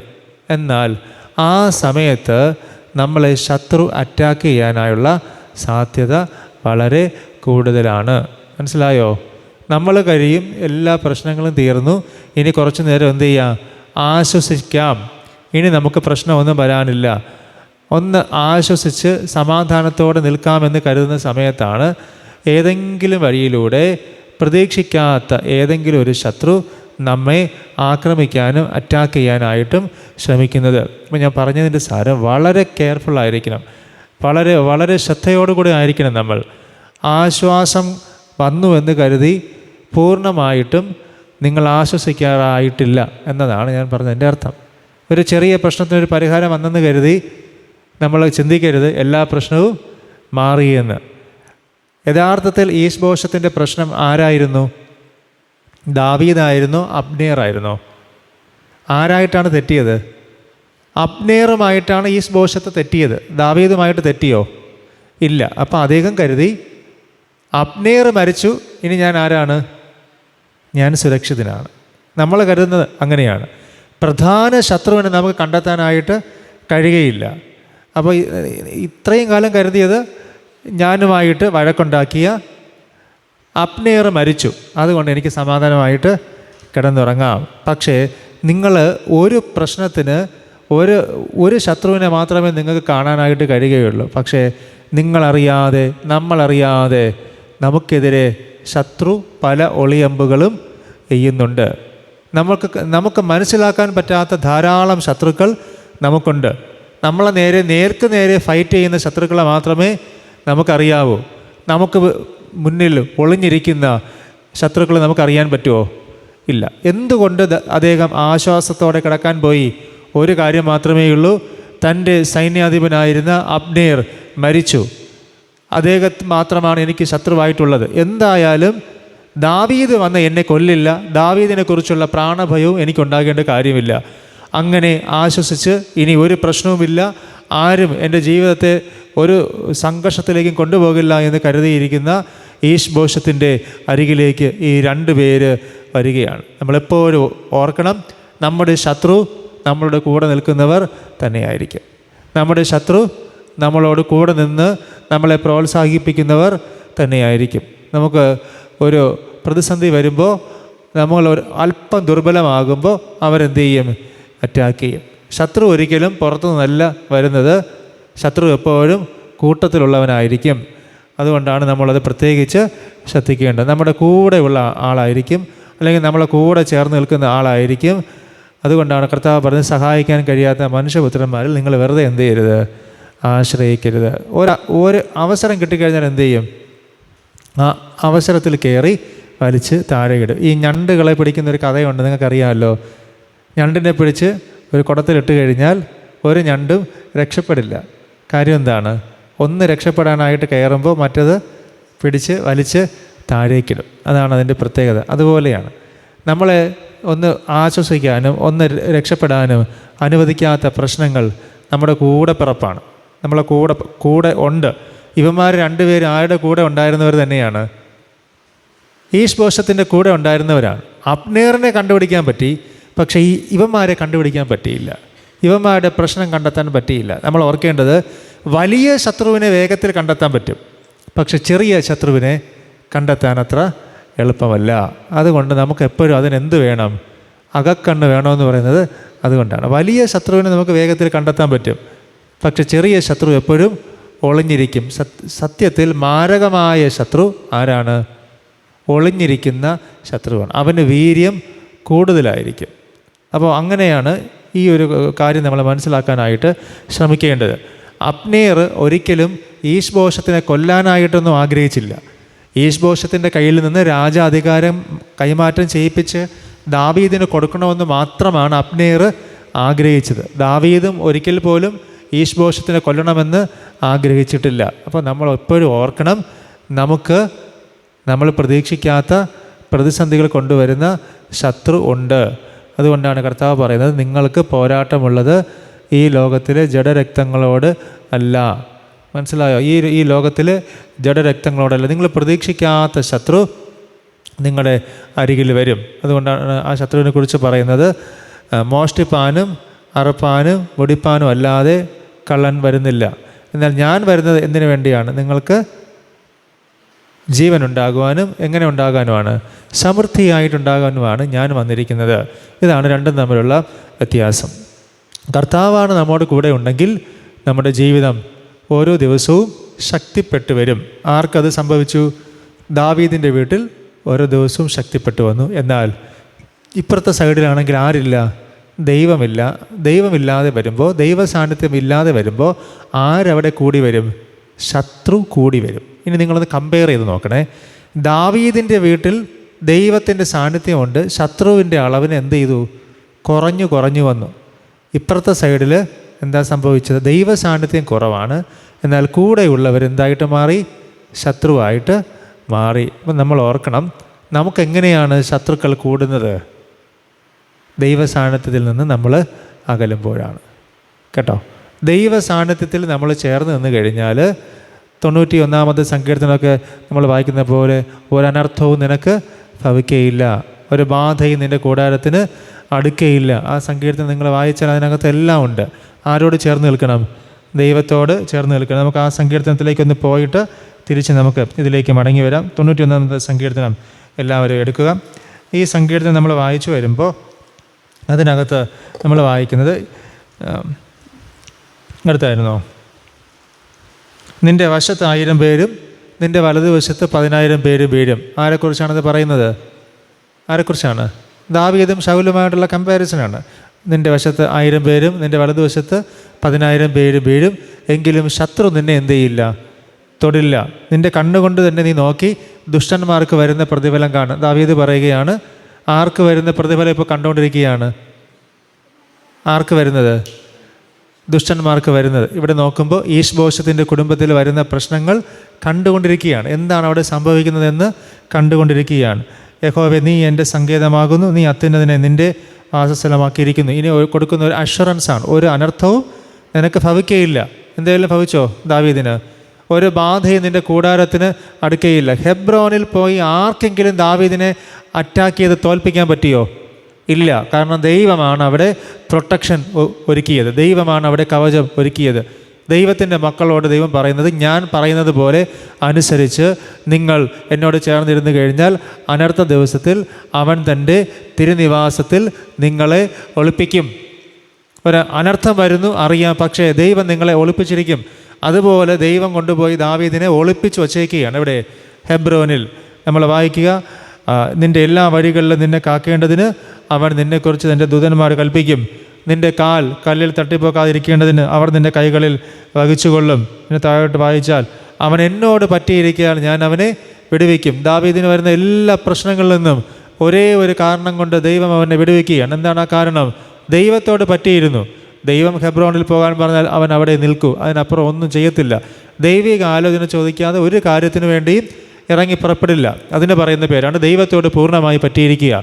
നമ്മൾ ഓർക്കണം, ദൈവത്തോട് പൂർണ്ണമായി പറ്റിയിരിക്കാനുള്ളൊരു താല്പര്യം നമുക്കുണ്ടെങ്കിൽ ദൈവത്തിന് നമ്മളോട് ഭയങ്കരമായൊരു വാത്സല്യമാണ്. ദൈവം എപ്പോഴും ആഗ്രഹിക്കുന്നത് നമുക്ക് ദൈവത്തോട് അനുസരണയുണ്ടോ അതോ അനുസരണക്കേടാണോ ഉള്ളത് എന്നതാണ്. അനുസരണയാണ് ദൈവത്തോട് ഉള്ളതെങ്കിൽ ആ അനുസരണയ്ക്ക് ദൈവം കൃത്യമായും പ്രതിഫലം നൽകും. ദാവീദിൻ്റെ ജീവിതത്തിൽ നമ്മൾ മനസ്സിലാക്കേണ്ടുന്ന ഒരു കാര്യം, എത്ര പ്രയാസമോ പ്രശ്നമോ ദുഃഖമോ നഷ്ടമോ പ്രതികൂലമോ യുദ്ധമുഖത്തോ ആയിരുന്നാൽ പോലും ദൈവത്തോടുള്ള ആലോചന ചോദിക്കാതെ ഒരു കാര്യത്തിലും ഒരു ഡിസിഷൻ ദാവീദ് എടുക്കാറില്ല. ഇനി ഒരിക്കലെങ്കിലും തെറ്റ് പറ്റിയിട്ടുണ്ടെങ്കിൽ ഉടനെ ദൈവസന്നിധിയിൽ അനുദപിക്കുകയും ചെയ്യും. ഇതാണ് ദൈവത്തോട് ചേർന്നിരിക്കുന്ന മനുഷ്യൻ്റെ പ്രത്യേകത. നമ്മൾ ഓർക്കുക, ദൈവത്തോട് ചേർന്നിരിക്കുന്ന മനുഷ്യന് തെറ്റ് പറ്റില്ല എന്നല്ല ഞാൻ പറഞ്ഞതിൻ്റെ അർത്ഥം. ദൈവത്തോട് ചേർന്നിരിക്കുന്ന ഒരു വ്യക്തിയുടെ ജീവിതത്തിൽ തെറ്റുകൾ പറ്റാം, വീഴ്ചകൾ പറ്റാം. പക്ഷേ ആ മനുഷ്യൻ ആ വീഴ്ചകളും തെറ്റുകളും എല്ലാം മനസ്സിലാക്കി ഉടനെ റിപ്പൻറ്റ് ചെയ്ത് ഉടനെ പശ്ചാത്തപിച്ച് ദൈവസന്നിധിയിൽ ഏറ്റുപറഞ്ഞ് തിരിച്ച് കയറി വരാനായിട്ട് ആ മനുഷ്യന് കഴിയും. അല്ലാതെ ദൈവത്തോട് പറ്റിയിരിക്കാത്തൊരു മനുഷ്യനാണെങ്കിൽ ഒരു തെറ്റ് വന്നു കഴിഞ്ഞാൽ, ഒരു പ്രശ്നം വന്നു കഴിഞ്ഞാൽ അതിൽ നിന്ന് തിരിച്ച് കയറി വരാനായിട്ട് ഒരിക്കലും കഴിയുകയില്ല. ആ ഒരു പ്രശ്നം കൊണ്ട് തന്നെ അയാളുടെ ജീവിതവും ജീവനും ഒക്കെ ഏകദേശം മുന്നോട്ട് പോകാൻ പറ്റാത്ത രീതിയിൽ പ്രതിസന്ധിയിൽ ആയിപ്പോകും. അപ്പം നമ്മൾ മനസ്സിലാക്കുക, നമ്മൾ ആരോടാണ് പറ്റിയിരിക്കേണ്ടത്? ദൈവത്തോട് പൂർണ്ണമായി പറ്റിയിരിക്കണം. അവൻ എന്നോട് പറ്റിയിരിക്കാൻ ഞാൻ അവനെ വിടുവിക്കും. അവൻ എൻ്റെ നാമത്തെ അറിയിയാൽ ഞാൻ അവനെ ഉയർത്തും. അവൻ എന്നെ വിളിച്ചപേക്ഷിക്കും, ഞാൻ അവൻ ഉത്തരമരുളും. കഷ്ടകാലത്ത് ഞാൻ അവനോട് കൂടെയിരിക്കും. ഞാൻ അവനെ വിടുവിച്ച് മഹത്വപ്പെടുത്തും. ദീർഘായുസ് കൊണ്ട് ഞാൻ അവനെ തൃപ്തി വരുത്തും. എൻ്റെ രക്ഷയെ അവന് കാണിച്ചു കൊടുക്കും. ദാവീദിന് കിട്ടുന്ന ഭയങ്കരമായ ഒരു അഷുറൻസാണ്. എല്ലാ പ്രയാസങ്ങളുടെ എല്ലാം മധ്യത്തിൽ ദൈവം സമർത്ഥമായ ദൈവകൃപയിലേക്ക് അവനെ കൊണ്ടുവരികയാണ്. ദൈവത്തിൻ്റെ തൂവലുകൾ കൊണ്ട് ദൈവം മറയ്ക്കുകയാണ്. ശത്രുവിൻ്റെ മുമ്പിൽ ഇട്ടുകൊടുക്കാതെ ദൈവം സംരക്ഷിച്ചു വയ്ക്കുകയാണ്. ഈ ഒരു സംരക്ഷണം നമുക്ക് കിട്ടണമെന്നുണ്ടെങ്കിൽ ദൈവം പറഞ്ഞതുപോലെ ദൈവ സാന്നിധ്യത്തോട് ചേർന്ന് നമ്മൾ എന്ത് ചെയ്യുക? നിൽക്കണം. എങ്ങനെയെങ്കിലുമൊക്കെ ജീവിച്ചിട്ട് ദൈവം പിന്നെ പ്രൊട്ടക്റ്റ് ചെയ്യണമെന്ന് പറഞ്ഞിട്ട് കാര്യമുണ്ടോ? ഇല്ല. ദൈവം പറഞ്ഞിട്ടുള്ള കാര്യങ്ങളനുസരിച്ച് ദൈവത്തിൻ്റെ സാന്നിധ്യ കരവലയത്തിനുള്ളിൽ നിൽക്കാനായി നമ്മൾ ശ്രമിച്ചു കഴിഞ്ഞാൽ നമ്മുടെ ജീവിതം എത്രയും സുരക്ഷിതമാണ്. അങ്ങനെ ദാവീദ് മുന്നോട്ട് പോകുന്നു. എന്നാൽ 5-ാമത്തെ വാക്യത്തിലേക്ക് നമ്മൾ എത്തുമ്പോൾ ഈശ്ബോഷിൻ്റെ വീട്ടിൽ ഇവർ ഉച്ചയ്ക്ക് എത്തിച്ചേരുകയാണ്. 2 പേർ. ആരൊക്കെയാണ്? രേഖാവും ബാനായും. ഈ സമയത്ത് ആശ്വാസം കിട്ടുമെന്ന് കരുതി ആരെയും പേടിക്കാതെ ഈശ്ബോശത്ത് കിടന്ന് ഉറങ്ങുകയായിരുന്നു. ഞാൻ പറഞ്ഞല്ലോ, എന്താണ് അവന് ആരെയും പേടിക്കാതെ കിടന്ന് ഉറങ്ങിയുള്ള കാരണം? അവൻ കണ്ട ഒരേ ഒരു ശത്രുവേ ഉള്ളൂ. അതാരായിരുന്നു? അബ്നേർ. അബ്നേർ മരിച്ചുപോയി. ഇനി ആരെ പേടിക്കണം? നമ്മൾ ഇങ്ങനെയാണ്, നമുക്ക് വലിയ ശത്രുവിനെ കണ്ടെത്താൻ പറ്റും, എന്നാൽ ഒളിഞ്ഞിരിക്കുന്ന ശത്രുക്കളെ കണ്ടെത്താനായിട്ട് സാധിക്കില്ല. ഈ ഒളിഞ്ഞിരിക്കുന്ന ശത്രു നമ്മുടെ ഇടങ്ങളിൽ തന്നെ ഉണ്ടാകും, നമ്മുടെ കൂടെ ഉള്ളവരായിരിക്കും. അങ്ങനെയുള്ളവരാണ് സത്യത്തിൽ നമ്മളെ വേഗത്തിൽ തകർത്ത് കളയാനായിട്ട് ശ്രമിക്കുന്നത്. അങ്ങനെയുള്ളവരെ നമ്മൾ എന്ത് ചെയ്യണം? കൃത്യമായിട്ട് മനസ്സിലാക്കണം. എങ്ങനെയാണിത് മനസ്സിലാക്കാനായിട്ട് കഴിയുന്നതെന്നറിയാമോ? ദൈവത്തിൻ്റെ പരിശുദ്ധാത്മാവിൻ്റെ ഒരു വരമുണ്ട്. ഏത് വരമാണെന്നറിയാമോ? ആത്മാക്കളുടെ വിവേചനം. കേട്ടിട്ടുണ്ടോ? ചിലർക്ക് ആത്മാവിൻ്റെ വിവേചനം, ഒരാളിനെ കാണുമ്പോൾ അറിയാം ഇതിനകത്തിരിക്കുന്ന സാധനം ഏതാണെന്ന്. ചില ആൾക്കാർക്ക് വേഗത്തിൽ മനസ്സിലാവും, അല്ലേ? ചില ആൾക്കാർ കണ്ട ഉടനെ പറയും. മുഖം കാണുന്നത് പോലെയല്ല ആള്, ഉള്ള് കൃത്യമായിട്ട് അറിയാൻ പറ്റും. അപ്പോൾ അതുപോലെ നിങ്ങൾക്കും അത് പറ്റും. അതുകൊണ്ടാണ് ഞാൻ പറയുന്നത്, പുറമേ ഉള്ളതുപോലെയല്ല, ഉള്ള് അറിയാനായിട്ടുള്ളൊരു വരം നമ്മൾ എന്ത് ചെയ്യണം? ദൈവത്തോട് ചോദിക്കണം. ദൈവം അത് തന്നു കഴിഞ്ഞാൽ നമ്മുടെ മുന്നിൽ വരുന്ന ഒരാൾ നമ്മളെ രക്ഷിക്കാനാണോ നമുക്കിട്ട് പണി തരാനാണോ വരുന്നതെന്ന് വേഗത്തിൽ മനസ്സിലാക്കാനായിട്ട് പറ്റും. ഈ ഡിസേൺമെൻറ്റ് ആർക്കുണ്ട്? ദാവീദിനുണ്ട്. എന്നാൽ ആർക്കില്ല? ഈശ്ബോശത്തിന് ഇല്ല. അതാണ് രണ്ടുപേർക്കും തമ്മിലുള്ള പ്രത്യേകത. ദൈവാത്മാവിനാൽ നയിക്കപ്പെടുന്ന ഒരു മനുഷ്യന് അറിയാം ആരെ കൂടെ നിർത്തണം, ആരെ കൂടെ നിർത്തണ്ട എന്ന്. ദാവീദിൻ്റെ രണ്ട് വശത്തിൽ ഇപ്പോഴും രണ്ടുപേരുണ്ട്. ആരൊക്കെയെന്നറിയാമോ? പടനായകന്മാരായിട്ട് യോവാബും അഭിഷായിയും. തൊട്ട് മുന്നിലത്തെ അധ്യായത്തിൽ ദാവീദ് ഇവരുമായിട്ട് പിണങ്ങുകയാണ്. ദാവീദ് പറയുകയാണ്, എന്നോട് ചോദിക്കാതെയാണ് നിങ്ങൾ രണ്ടുപേരും ചേർന്ന് അബ്നേറിനെ കൊന്നത്. എന്നിട്ടും ആ പൊസിഷനിൽ നിന്ന് അവരെ മാറ്റിയോ? ഇല്ല. എന്നിട്ട് പറഞ്ഞു ഇവന്മാർ കഠിന ഹൃദയന്മാരാണ്. എന്നിട്ട് ആ പൊസിഷനിൽ നിന്ന് മാറ്റിയോ? ഇല്ല. എന്നിട്ട് പറഞ്ഞു നിങ്ങൾ ചെയ്ത തെറ്റിന് നിങ്ങൾ ശപിക്കപ്പെടും. പൊസിഷനിൽ നിന്ന് മാറ്റിയോ? ഇല്ല. കാരണം ഇവന്മാർ രണ്ടുപേരും അത്രയും ആത്മാർത്ഥത ഉള്ളവരാണെന്ന് അപ്പോഴും ആർക്കറിയാം? ദാവീദിന് അറിയാം. ഞാനിനി എന്ത് ഇവന്മാരെ വഴക്ക് പറഞ്ഞാലും എൻ്റെ ജീവന് ഇവന്മാർ തൊടില്ല. അതുകൊണ്ടാണ് രണ്ടുപേര് കൂടെ ഉണ്ട്. ഒരു വശത്ത് അഭിഷായും ഒരു വശത്ത് ആരാണ്? യോവാബും. ഇവർ രണ്ടുപേരെയും എന്തും ദാവീദ് മുഖത്ത് നോക്കി പറയും. എന്നാൽ അവരെ അത്ര വിശ്വാസമാണ്. നമുക്കുണ്ടായിരിക്കേണ്ടത് അങ്ങനെയുള്ള സുഹൃത്തുക്കളാണ്. എന്തും മുഖത്ത് നോക്കി പറയാനും പറ്റണം, എന്നാൽ കൂടെ നിന്ന് പണി തരാത്തവരും ആയിരിക്കണം. ദാവീദിന് അങ്ങനെ രണ്ടുപേരുണ്ട്. ഇതൊക്കെ കഴിഞ്ഞിട്ടാണ് ദാവീദിൻ്റെ മകനായ അബ്ശലോം ആരെ കൊല്ലാനായിട്ട് വരുന്നത്? ദാവീദിനെതിരെ പടയൊരുക്കി കൊല്ലാനായിട്ട് വരുന്നത്. അന്നും ഇവർ ദാവീദിനെ പ്രൊട്ടക്റ്റ് ചെയ്ത് കൂടെയുണ്ട്. ദാവീദ് ശക്തമായിട്ട് ഇവരോട് വഴക്കൊക്കെ പറയാറുണ്ട്. പക്ഷേ ഇവർ ദാവീദിനെ എന്ത് ചെയ്യാറില്ല? കൈവിടാറില്ല. അവിടെയാണ് ദൈവം പറയുന്നത്, നിങ്ങൾക്ക് നിങ്ങളുടെ കൂടെ മുന്നിൽ വരുന്നവരുടെ ഉള്ളിലുള്ള ആത്മാവ് ഏതാണെന്ന് തിരിച്ചറിയാൻ പറ്റിയില്ല എങ്കിൽ അവർ നിങ്ങൾക്കൊരു ദിവസം ആരായിട്ട് മാറും? ശത്രുവായിട്ട് മാറും. പലർക്കും സംഭവിക്കുന്നത് അങ്ങനെയാണ്. ഈ ബിസിനസ്സൊക്കെ ചെയ്യുന്ന പല ആൾക്കാരുണ്ട്. പലരുമായിട്ടും ചേർന്ന് എന്ത് ചെയ്യും? ബിസിനസ് ചെയ്യും. കുറച്ച് ദിവസം കഴിയുമ്പോൾ എവിടെയെങ്കിലുമൊക്കെ പ്രശ്നങ്ങൾ വന്ന് 2-3 പേർ ചേർന്ന് തുടങ്ങിയ ബിസിനസ് അങ്ങ് പൊട്ടിപ്പോകും. അവസാനം ഇതിൽ ഏതെങ്കിലും ഒരാൾ എന്ത് ചെയ്യും? എല്ലാ റിസ്ക്കും എടുത്ത് ആ ഒരു അവർ തുടങ്ങിയ ഒരു ബിസിനസ്സിൽ വീണു പോകും. അപ്പോൾ കാര്യം എന്താണ്? ഈ കൂടെ നിൽക്കുന്നവരെ നമുക്ക് എന്ത് ചെയ്യാൻ പറ്റില്ല? അറിയാനായിട്ട് പറ്റില്ല. അപ്പോൾ കൂടെ നിൽക്കുന്നവരെ അറിയാതെ നമ്മൾ ഒരു കാര്യത്തിലും എന്ത് ചെയ്യാൻ പാടില്ല? മുന്നോട്ട് പോകരുത്. കൂടെ നിൽക്കുന്നവർ നമ്മളെക്കുറിച്ച് എന്താണ് ധരിച്ചു വച്ചിരിക്കുന്നത് എന്ന് നമ്മൾ അറിയണം. കൃത്യമായിട്ട് നമ്മൾ അത് മനസ്സിലാക്കണം. യേശുവിൻ്റെ ശിഷ്യന്മാരെല്ലാവരെയും വിളിച്ചു നിർത്തിയിട്ട് ഒരു ചോദ്യം ചോദിക്കുന്നുണ്ട്. ജനങ്ങൾ എന്നെക്കുറിച്ച് എന്താണ് പറയുന്നത്? യേശുവിനറിയാം എന്താണ് പറയുന്നതെന്ന്. എന്നാലും ചോദിക്കുകയാണ്, എന്താണ് പറയുന്നത് എന്ന് നിങ്ങൾ കേട്ടത് എന്നാണ് അതിൻ്റെ അർത്ഥം. അത് നിങ്ങൾ പറയുക എന്ന് പറയുകയാണ്. അപ്പോൾ ചിലർ പറഞ്ഞു നീ പ്രവാചകനാണ്, ചിലർ പറഞ്ഞു നീ യോഹന്നാൻ സ്നാപകൻ വീണ്ടും ഉയർത്തെഴുന്നേറ്റ് വന്നതാണ്. അപ്പോൾ പറയുകയാണ്, നിങ്ങൾ പറയുക, നിങ്ങൾ എന്താണ് മനസ്സിലാക്കിയത്? അപ്പോൾ ഒരാൾ മാത്രം ഉത്തരം പറഞ്ഞു, നീ ജീവനുള്ള ദൈവത്തിൻ്റെ പുത്രനായ ക്രിസ്തു. അപ്പോൾ ഒരു മറുപടി യേശു പറഞ്ഞു, ബെർയോന ഷീമോനെ എന്ന് പറഞ്ഞാൽ ഏത് ഷീമോനാണ്? ഷീമോൻ പത്രോസ് അല്ലേ? ബെർയോന, ബെർ എന്ന് പറഞ്ഞാൽ അപ്പൻ, ഷീമോൻ്റെ മകനെ. ബെർ എന്ന അപ്പനാണ്. അപ്പൻ്റെ പേരെന്താണ്? ഷീമോൻ്റെ മകനെ, നിനക്കിത് വെളിപ്പെടുത്തി തന്നത് ആരല്ല? ജഡരക്തങ്ങളല്ല. നിനക്കിത് വെളിപ്പെടുത്തി തന്നത് ആരാണ്? പരിശുദ്ധാത്മാവാണ് എന്ന് പറയുകയാണ്. അതാണ് ഞാൻ പറഞ്ഞത്. കൂടെ ഉള്ളവർ ആരാണെന്ന് വെളിപ്പെടുത്തി തരുന്നത് ആരാണ്? പരിശുദ്ധാത്മാവാണ്. ആ വരത്തിൻ്റെ പേരാണ് ഏത് വരം? ആത്മാക്കളുടെ വിവേചനം. യേശു ആരാണെന്ന് പലരും പലതും പറഞ്ഞു. പക്ഷെ കറക്റ്റ് ഉത്തരം പറഞ്ഞു കൊടുത്തത് ആരാണ്? പരിശുദ്ധാത്മാവാണ്. ഇത് ജീവനുള്ള ദൈവത്തിൻ്റെ പുത്രനായ ക്രിസ്തു. അതുപോലെ നമ്മൾക്ക് ഒരു ശത്രു ഉണ്ടെങ്കിൽ, നമുക്കൊരു പ്രതികൂലമുണ്ടെങ്കിൽ ആരാണ് നമുക്കെതിരെ നിൽക്കുന്നത്? ഇതെല്ലാം നമുക്ക് ബോധ്യപ്പെടുത്തി തരാൻ കഴിയുന്ന ഒരേ ഒരാൾ മാത്രമേ ഉള്ളൂ, പരിശുദ്ധാത്മാവ്. ഈ പരിശുദ്ധാത്മാവ് നമുക്ക് വേണ്ടി വച്ചിട്ടുള്ള ഒരു വരമാണ് ഞാനീ പറഞ്ഞ ഈ വരം. അതിൻ്റെ പേരെന്താണ്? ആത്മാക്കളുടെ വിവേചനം. നമ്മുടെ മുമ്പിൽ ചിരിച്ചുകൊണ്ട് നിൽക്കുന്ന ഒരാൾ, അയാളെ റീഡ് ചെയ്യാനായിട്ട് നമുക്ക് പറ്റണം. അയാൾ ആരാണെന്ന് നമുക്കറിയാൻ പറ്റണം. ഇല്ല എന്നുണ്ടെങ്കിൽ നമ്മൾ എന്തു ചെയ്യും? നമ്മൾ ചതിക്കുഴിയിൽ പെട്ടുപോകും. നമ്മൾ തീർച്ചയായിട്ടും വീണു പോകും. അപ്പോൾ ആ ഒരു വരം നമ്മൾ ആഗ്രഹിച്ചു കഴിഞ്ഞാൽ നമുക്ക് എന്ത് ചെയ്യാൻ പറ്റത്തില്ല? ശത്രുവിന് നമ്മളെ തോൽപ്പിക്കാനായിട്ട് പറ്റത്തില്ല. വലിയ ശത്രുക്കളെ നമുക്കറിയാൻ പറ്റും. പക്ഷേ വലിയ ശത്രുവൊന്നുമല്ല സത്യത്തിൽ നമ്മുടെ ശത്രു. വലിയ ശത്രു ഒരിക്കലും നമ്മളെ എന്തു പറയാം, നേർക്ക് നേരെ നിന്ന് യുദ്ധം ചെയ്യും, അല്ലെങ്കിൽ ഫൈറ്റ് ചെയ്യും, അല്ലെങ്കിൽ സംസാരിക്കും. അതൊരു ശത്രുവേ അല്ല. എന്നാൽ യഥാർത്ഥ ശത്രു എപ്പോഴും ഒളിഞ്ഞാണിരിക്കുന്നത്. അതിനെ കണ്ടെത്തണമെന്നുണ്ടെങ്കിൽ, ആ ശത്രുവിനെ തോൽപ്പിക്കണമെന്നുണ്ടെങ്കിൽ പരിശുദ്ധാത്മാവിൻ്റെ സാന്നിധ്യം ഇല്ലാതെ നമുക്കൊരിക്കലും തിരിച്ചറിയാനായി സാധിക്കുകയില്ല. എപ്പോഴും നമ്മളത് മനസ്സിലാക്കണം. നമ്മുടെ രാഷ്ട്രപിതാവായ ഗാന്ധിജി എല്ലാവർക്കും ഇഷ്ടമായിരുന്നു അല്ലേ? അദ്ദേഹത്തെ എങ്ങനെയാണ് കൊല്ലപ്പെട്ടത്?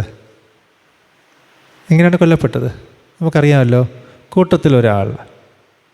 ആരെങ്കിലും ശ്രദ്ധിച്ചു കാണുമോ? കൂട്ടത്തിലൊരാൾ, ഇന്ദിരാഗാന്ധി എങ്ങനെ അസാസിനേറ്റ് ചെയ്യപ്പെട്ടു? അംഗരക്ഷകരിൽ ഒരാൾ, രാജീവ് ഗാന്ധി. എങ്ങനെയാണ്? ബാക്കിയെല്ലാം നമുക്കറിയാൻ പറ്റും.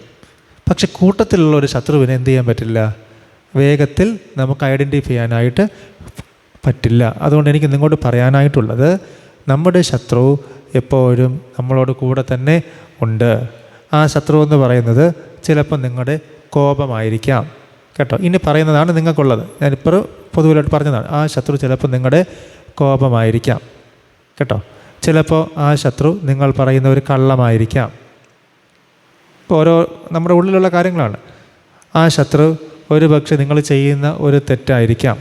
അപ്പോൾ ഇത് ഏതാണെന്ന് നിങ്ങൾ എന്ത് ചെയ്യണം? കണ്ടെത്തണം. ദൈവത്തിൻ്റെ ആത്മാവ് നിങ്ങളെ സഹായിക്കും. അപ്പോൾ നിങ്ങളുടെ ഉള്ളിലൊരു ശത്രു കാണും, നിങ്ങളുടെ പുറത്തും ഒരു ശത്രു കാണും. അപ്പോൾ പുറത്തുള്ള ശത്രുവിനെ നമ്മൾ കണ്ടെത്തണം, ഉള്ളിലുള്ള ശത്രുവിനെ നമ്മൾ കണ്ടെത്തണം. എന്നിട്ട് അതിനെ പരിഹരിച്ചു കഴിഞ്ഞാൽ ജീവിതം എന്താകും? സന്തോഷത്തോടെ മുന്നോട്ട് കൊണ്ടുപോകാനായിട്ട് സാധിക്കും. എന്നാൽ ഇവൻ ആശ്വസിച്ചത് വെറുതെ ആയിപ്പോയി. അങ്ങനെ ആശ്വസിച്ച് കിടക്കുമ്പോൾ അവർ കോതമ്പെടുക്കാനെന്ന ഭാവത്തിൽ വീട്ടിൻ്റെ നടുവിൽ വന്ന് അവൻ്റെ വയറ്റത്ത് കുത്തി. എന്തെന്ന് പറഞ്ഞാണ് വന്നത്? കോതമ്പെടുക്കാൻ എന്ന് കരുതിയാണ് വന്നത്. എങ്കിൽ അതിൻ്റെ അർത്ഥം എന്താണ്? ചതിച്ചു കൊന്നു എന്നാണ് അതിൻ്റെ അർത്ഥം. വന്നത് എന്തിനെന്ന് പറഞ്ഞിട്ടാണ്? ഞങ്ങൾ കുറച്ച് കോതമ്പെടുത്തുകൊണ്ട് പോകട്ടെ, ആഹാരത്തിന് വേണ്ടിയാണ് വന്നത്. പക്ഷേ എടുത്തുകൊണ്ട് പോകുന്നത് എന്താണ്? ജീവനാണ്. നമ്മൾ മനസ്സിലാക്കണം. അതുകൊണ്ടാണ് ഞാൻ നേരത്തെ ഒരു വാക്യം പറഞ്ഞു, നിങ്ങളത് ശ്രദ്ധിച്ചെന്നറിയില്ല. കള്ളൻ വരുന്നത് എന്തിനു വേണ്ടിയാണ്? മോഷ്ടിക്കാനും അറുപ്പാനും മുടിപ്പാനും അല്ലാതെ കള്ളൻ വരുന്നില്ല. എന്നാൽ കർത്താവ് പറയുന്നത്, ഞാൻ വരുന്നത് നിങ്ങൾക്ക് ജീവനുണ്ടാകുവാനും സമൃദ്ധിയായിട്ടത് തരാൻ വേണ്ടിയാണ്. ഇത് രണ്ടും നമ്മൾ മനസ്സിലാക്കണം. അപ്പോൾ ഇവർ കൂടെ നിൽക്കുന്നവരാണ്, പക്ഷേ ആരൊന്നും മനസ്സിലാക്കാൻ പറ്റിയില്ല? കള്ളന്മാരൊന്നും മനസ്സിലാക്കാൻ പറ്റില്ല. കോതമ്പെടുക്കാൻ വന്നു എന്ന് പറഞ്ഞാൽ അത്രയും സ്വാതന്ത്ര്യം രാജകൊട്ടാരത്തിനുള്ളിൽ അവർക്കുണ്ട്. നമ്മൾ സ്വാതന്ത്ര്യം കൊടുക്കുന്ന പലരും നാളെ നമുക്ക് പ്രശ്നക്കാരായിട്ട് മാറിയ പല കാര്യങ്ങളും എനിക്കറിയാം. അതുകൊണ്ട് എനിക്ക് നിങ്ങളോട് പറയാനുള്ളത്, നമ്മുടെ വീട്ടിൽ, നമ്മുടെ കുടുംബത്തിനുള്ളിൽ ഒരു പരിധി വിട്ട് ആർക്കും നമ്മൾ എന്ത് ചെയ്യരുത്? സ്വാതന്ത്ര്യം കൊടുക്കരുത്. ഇവിടെ രാജാവിൻ്റെ വീട്ടിൽ അല്ലെങ്കിൽ രാജകൊട്ടാരത്തിനുള്ളിൽ രാജാവ് ഉറങ്ങിക്കിടക്കുന്ന സമയത്ത് കടന്നു വരത്തക്ക സ്വാതന്ത്ര്യം ഉണ്ടായിരുന്നത് കൊണ്ടല്ലേ ഇവർ കടന്നു വന്നത്. ഇല്ലെങ്കിൽ എന്ത് ചെയ്യുമായിരുന്നു? രാജാവ് ഉണർന്നിട്ട് വരട്ടെ, എന്നിട്ട് വന്നിട്ട് ഗോതമ്പെടുത്താൽ മതിയല്ലോ. അപ്പോൾ നമ്മുടെ പല വീടുകളും തകർങ്ങാനുള്ളൊരു കാരണമെന്ന് പറയുന്നത്, പരിധിയിൽ കവിഞ്ഞ സ്വാതന്ത്ര്യം നമ്മുടെ വീട്ടിനുള്ളിൽ പലർക്കും കൊടുക്കും. അത് നമുക്ക് എന്തായിട്ട് വരും? പ്രശ്നമായിട്ട് വരും. ചിലപ്പോൾ നമ്മുടെ ബന്ധുക്കളായിരിക്കും, നമ്മുടെ സ്നേഹിതരായിരിക്കും, നമ്മളെ കൂടെ അവരുണ്ടായിരിക്കും, നമ്മുടെ എല്ലാ ആവശ്യങ്ങളും നമ്മളവരെ ചേർത്ത് നിർത്തും. എന്നാൽ അവരിൽ നിന്ന് നമുക്കൊരു വേദന ഉണ്ടായിക്കഴിഞ്ഞാൽ മറ്റൊരാളിൽ നിന്ന് ഉണ്ടാകുന്ന വേദന പോലെ അല്ല. ശരിയല്ലേ? പുറത്തുനിന്ന് ഒരാൾ നമ്മളെ വേദനിപ്പിച്ചാൽ നമുക്ക് തോന്നുന്നില്ല. പക്ഷെ നമ്മളെ കൂടെ നിന്ന് നമ്മുടെ അടുക്കള വരെ സ്വാതന്ത്ര്യം കൊടുത്ത് നമ്മുടെ എല്ലാ വീട്ടിൻ്റെ എല്ലാ സ്ഥലങ്ങളിലും പൂർണ്ണ അവകാശവും സ്വാതന്ത്ര്യവും ഉള്ള ഒരാളിൽ നിന്ന് ഒരു പെയിൻ ഉണ്ടായിക്കഴിഞ്ഞാൽ, ഒരു വേദന ഉണ്ടായിക്കഴിഞ്ഞാൽ നമുക്കതൊരിക്കലും സഹിക്കാവുന്നതിനേക്കാളും അപ്പുറമായിരിക്കും. അതുകൊണ്ടാണ് കർത്താവ് പറയുന്നത്, നിങ്ങളെല്ലാം keep A farm distance with each and every. നമുക്ക് എല്ലാവരുടെ അടുത്തും ഒരു പർട്ടിക്കുലർ ഡിസ്റ്റൻസ് ഉണ്ടായിരിക്കണം. ഇപ്പോൾ നമ്മുടെ വീട്ടിൽ സിറ്റ് ഔട്ടിൽ വന്നിരിക്കാൻ അനുവാദമുള്ള ആളിനെ എവിടെ ഇരുത്താവൂ? സിറ്റ് ഔട്ടിൽ ഇരുത്താവൂ. അയാൾക്ക് എങ്ങോട്ട് പെർമിഷൻ ഇല്ല? ഹാളിലേക്ക് പെർമിഷൻ ഇല്ല. കുറച്ചുകൂടെ ഇൻറ്റിമേറ്റ് ആയിട്ടുള്ള ആളിനെ മാത്രമേ നിങ്ങൾക്ക് എങ്ങോട്ട് കയറ്റാൻ പാടുള്ളൂ? ഹാളിലേക്ക് കയറ്റാനായിട്ട് പാടുള്ളൂ. ഹാളിലേക്ക് കയറ്റുന്ന ആളിനെ ബെഡ്റൂമിൽ കൊണ്ടുപോകാനും അല്ലെങ്കിൽ കിച്ചണിൽ കൊണ്ടുപോകാനും എല്ലാ മുറിയും കൊണ്ട് കാണിക്കാനൊന്നും നമുക്ക് എന്തില്ല? അവകാശം ഇല്ല. അങ്ങനെ ഈ സ്വാതന്ത്ര്യം കൊടുത്ത പല വീടുകൾ എനിക്ക് നന്നായിട്ട് അറിയാം. നമ്മൾ ഈ സ്വാതന്ത്ര്യം കൊടുക്കും തോറും നാളെ ഈ ഒരു സ്വാതന്ത്ര്യത്തിൻ്റെ പേരിൽ ആ കുടുംബങ്ങൾ വളരെ വേദനകളിലൊക്കെ ആയിപ്പോയിട്ടുണ്ട്. പിന്നീട് അവർ ആലോചിക്കാറുണ്ട്, ചതി പറ്റിപ്പോയല്ലോ എന്ന്. അതുകൊണ്ട് എനിക്ക് തരാനുള്ള ഒരു ഉപദേശം, നമ്മുടെ വീട്ടിൽ ഒരു കുടുംബത്തിനുള്ളിലുള്ള അംഗങ്ങളല്ലാതെ ആർക്കും ഒരു പരിധിയിൽ കവിഞ്ഞ ഒരു സ്വാതന്ത്ര്യവും കൊടുക്കരുത് കേട്ടോ. പരിധിയിൽ കവിഞ്ഞ ഒരു സ്വാതന്ത്ര്യവും നമ്മുടെ വീട്ടിനുള്ളിൽ ആർക്കും കൊടുക്കരുത്. കൊടുക്കാതിരുന്നാൽ ഇന്നുള്ള ബന്ധങ്ങൾ കുറച്ചു കാലം കൂടെ നന്നായിട്ട് പോകും. ഇപ്പോൾ ഇവിടെ എന്ത് സംഭവിച്ചു? രാജാവ് ഉറങ്ങിക്കിടന്ന സമയത്ത് കോതമ്പെടുക്കാൻ വന്നു എന്ന ഭാവത്തിൽ അവർ അകത്ത് വന്നിട്ട് വീടിൻ്റെ നടുവിൽ കടന്ന് അവൻ്റെ വയറിൽ കുത്തി. രേഖാബും സഹോദരൻ ബെനായും ഓടിപ്പോയിക്കളഞ്ഞു. അവർ അകത്ത് കടന്നപ്പോൾ അവൻ ശയനഗ്രഹത്തിൽ കട്ടിലിന്മേൽ കിടക്കുകയായിരുന്നു. ഇങ്ങനെ അവർ അവനെ കുത്തി കൊന്ന് തല വെട്ടിക്കളഞ്ഞു. തലയും എടുത്ത് രാത്രി മുഴുവനും അരാബയിൽ കൂടെ നടന്ന് ഹെബ്രോനിൽ ദാവീദിൻ്റെ അടുക്കൽ ഈശ്ബോശത്തിൻ്റെ തല കൊണ്ടുവന്ന് രാജാവിനോട് കാര്യം പറയുകയാണ്. അപ്പോൾ ഇവന്മാരെന്താ ചെയ്തത്? ഒരു രാജാവിനെ കൊന്ന് രാജാവിൻ്റെ തലയും വെട്ടിയെടുത്ത് രാത്രി പോയി. ആരെ കാണാൻ? ദാവീദിനെ കാണാനായിട്ട്. എന്തായിരിക്കും കരുതിയത്? പ്രമോഷൻ കിട്ടുമെന്ന് കരുതി. പക്ഷെ ദാവീദിൻ്റെ സ്വഭാവം ഏതാണ്? വേറെയാണ്. ദാവീദ് പറഞ്ഞു, സിക്ലാഗിൽ ഞാൻ ആയിരിക്കുന്ന സമയത്ത് ഇതുപോലെ നല്ലൊരു സംഭവം പറഞ്ഞുകൊണ്ട് എൻ്റെ കൂടെ രണ്ടുപേര് വന്നു. എന്താണ് സംഭവിച്ചതെന്ന് നിങ്ങൾ രണ്ടുപേരൊന്ന് ചോദിച്ചു നോക്കുക. അവനെയും എന്ത് ചെയ്തോ അതുപോലെ നിങ്ങൾ ഇരുവരോടും ചെയ്യുവാനായിട്ട് ഞാൻ കൽപ്പിക്കുന്നു എന്ന് പറഞ്ഞ് ഇവർ രണ്ടുപേരെയും വെട്ടിക്കളഞ്ഞു. നമ്മളത് വായിക്കുക. 11-ാമത്തെ വാക്യം. എന്നാൽ ദുഷ്ടന്മാർ ഒരു നീതിമാനെ അവൻ്റെ വീട്ടിൽ മെത്തയിൽ വെച്ച് കൊല ചെയ്താൽ എത്ര അധികം ഞാൻ പ്രതികാരം ചെയ്യണമെന്നതാണ്. അങ്ങനെയെങ്കിൽ ദാവീദ് ഇപ്പോഴും ഈശ്ബോശത്തിനെ കരുതുന്നത് ആരായിട്ടാണ്? നീതിമാനായിട്ടാണ്. ഇപ്പോഴും ഈശ്ബോശത്തിനെ ആരായിട്ട് ദാവീദ് കണ്ടിട്ടില്ല? ശത്രുവായിട്ട് കണ്ടിട്ടില്ല. അതാണ് ദാവീദിൻ്റെ ഒരു ക്വാളിറ്റി എന്ന് പറയുന്നത്. ദാവീദിൻ്റെ മുമ്പിൽ ആര് വന്നാലും ദാവീദ് അവരെ എങ്ങനെ കാണത്തുള്ളൂ? നീതിമാനായിട്ട് കാണത്തുള്ളൂ. അതിൻ്റെ അർത്ഥം എന്താണ്? ആരാണ് നീതിമാൻ? ദൈവമാണ് നീതിമാൻ. തൻ്റെ മുമ്പിൽ വരുന്ന എല്ലാവരും ദാവീദിന് ആർക്ക് തുല്യരാണ്? ദൈവതുല്യരാണ്. അതാണ് ദാവീദ് അനുഗ്രഹിക്കപ്പെടാനുള്ളൊരു കാരണം. നിങ്ങൾ ഓർക്കണം, നമ്മുടെ മുന്നിൽ വരുന്നവരെ ദൈവത്തിലൂടെ കാണാനായിട്ട് നമുക്ക് കഴിയണം. അങ്ങനെ കണ്ടു കഴിഞ്ഞുള്ളൊരു നേട്ടം എന്നറിയാമോ? ശത്രു ഒരു വഴിയായി വരും, പക്ഷെ നിങ്ങൾ അവനെ ദൈവത്തെ പോലെ കണ്ടു കഴിഞ്ഞാൽ നിങ്ങളറിയാതെ നിങ്ങളുടെ ശത്രു എന്ത് ചെയ്യും? മനം തിരിയും. അല്ലെന്നുണ്ടെങ്കിൽ അവൻ നിങ്ങളെ വിട്ട് ഓടിപ്പോകും. അതാണ് സംഭവിക്കുന്നത്. അപ്പോൾ പറഞ്ഞു, ഞാൻ ഒരു നീതിമാനായിട്ട് മാത്രമാണ് ഈശ്ബോശത്തിനെ കണ്ടത്. എന്നാൽ നിങ്ങൾ അവൻ്റെ വീട്ടിൽ പോയി അവൻ്റെ മെത്തയിൽ വെച്ച് അവനെ കൊന്നു. ഞാൻ അവൻ്റെ രക്തം നിങ്ങളോട് ചോദിച്ച് നിങ്ങളുടെ ഭൂമിയിൽ നിന്ന് ചോദിച്ച് കളയാതിരിക്കുമോ? എന്നിട്ട് ദാവീദ് കൂടെ ഉണ്ടായിരുന്ന ബാല്യക്കാർക്ക് കൽപ്പന കൊടുത്തു. അവർ അവരെ കൊന്ന് കൈകാലുകൾ വെട്ടി ഹെബ്രോനിലെ കുളത്തിനരികെ തൂക്കിക്കളഞ്ഞു. അപ്പോൾ ഇവന്മാർ ചെയ്തത് എന്താണ്? രാജാവിൻ്റെ തല വെട്ടിയെടുത്തുകൊണ്ട് വന്നു. പക്ഷെ ദാവീദ് എന്ത് ചെയ്തു? ദാവീദ് ഇവന്മാരുടെ കാലും കൂടെ വെട്ടിയെടുത്ത് കളഞ്ഞു. മനസ്സിലായോ? എന്തിനാണ് കാല് വെട്ടിയെടുത്തത്? ഇവന്മാർ ഇത് പിടിച്ചുകൊണ്ട് നടന്നു വന്നത് ഏത് വെച്ചിട്ടാണ്? കാല് കൊണ്ടിട്ടാണ്. അതുകൊണ്ടാണ് എന്തുകൊണ്ട് വെട്ടിയെടുത്തത്? കാല് വെട്ടിയെടുത്തത്. അപ്പം നമ്മൾ ഒരു കാര്യം ചെയ്തിട്ട് തൻ്റെ ഇടത്തോടു കൂടി നമുക്ക് ഇറങ്ങി നടക്കാനായിട്ട് ദൈവം അനുവാദം തന്നിട്ടില്ല. അത് നമ്മൾ കൃത്യമായിട്ട് മനസ്സിലാക്കുക. അതിനുശേഷം ഏത് ആയിരുന്ന സ്ഥലം? ഹെബ്രോനിലെ കുളത്തിനരികെ തൂക്കിക്കളഞ്ഞു. അപ്പോൾ ഹെബ്രോനിൻ്റെ മറ്റൊരു പ്രത്യേകത നമ്മൾ മനസ്സിലാക്കണം. ദൈവ കൽപ്പന ലംഘിക്കുന്നവരെ നശിപ്പിച്ച് കളയുന്ന ഒരു സ്ഥലവും കൂടെയാണ് ഹെബ്രോൻ. ഹെബ്രോൻ്റെ കുറേ പ്രത്യേകതകളുണ്ട്.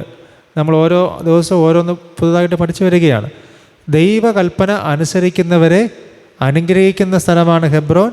എന്നാൽ ദൈവകൽപ്പന ലംഘിക്കുന്നവരെ ന്യായം വിധിക്കുന്ന സ്ഥലവുമാണ് ഹെബ്രോൻ. മനസ്സിലാക്കിക്കൊള്ളുക. അപ്പം നമ്മളൊരു സ്ഥലത്ത് ജീവിക്കുമ്പോൾ ദൈവത്തോട് ചേർന്ന് നിന്ന് കഴിഞ്ഞാൽ ദൈവം നമുക്ക് അനുഗ്രഹം തരും.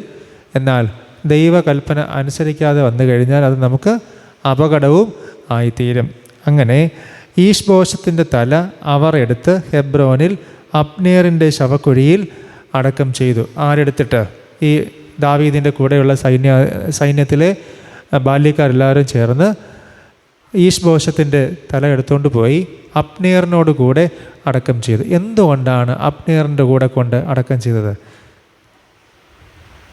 ശൗലിനെ അടക്കം ചെയ്തത് എവിടെയാണ്? ഗിൽബോവ പർവ്വതത്തിൽ വെച്ച് മരിച്ചു. അവിടെ നിന്ന് ആരാണ് അവനെ എടുത്തുകൊണ്ട് പോയത്? ഓർമ്മയുണ്ടോ? ആരാണ്? കുറച്ച് ആൾക്കാർ അവനെ എടുത്തുകൊണ്ട് പോയെന്ന് പറഞ്ഞു. 2-ാം അധ്യായത്തിൽ പഠിച്ചു. ഓർമ്മയുണ്ടോ? 2-ാമത്തെ അധ്യായം നോക്കിയേ. 2-ാമത്തെ അധ്യായത്തിൽ 2-ാമത്തെ അധ്യായം 5-ാമത്തെ വാക്യം. യാബേഷിലെ ആൾക്കാരാണ് ആരെ എടുത്തുകൊണ്ട് പോയത്?